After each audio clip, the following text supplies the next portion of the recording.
Akkam oltan hordoftoota keenya oduu yeroo kanaaf qabu isin dhageessisaa anka oduu isin dhageessisoo Abdulhakiim Ahmad. Lakkoofsa lammiilee Itoophiyaa lola mootummaa federaalaa fi humna TPLF gidduutti gaggeeffamaa jiruun baqattoonni Suudaanitti ce'aa jiran guyyaa gara guyyaatti dabalaa jiraachuu isaa UNHCR'n beeksisee jira. Akka UNHCR'n jedhutti hanga ammatti namoonni 30,000 ol ta'an Suudaanitti baqatanii jiru. Baqattoonni kanneen karaa sadiin Suudaan seenaa jiraachuus ibsameera.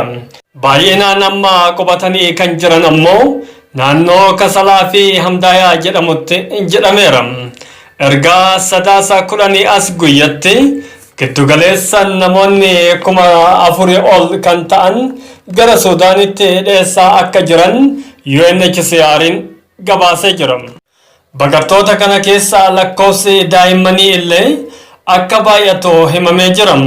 Ammatti lammiilee kanneeniif gargaarsi namooma ariifachiisan akka barbaachisu UNHCR'n beeksisee jira.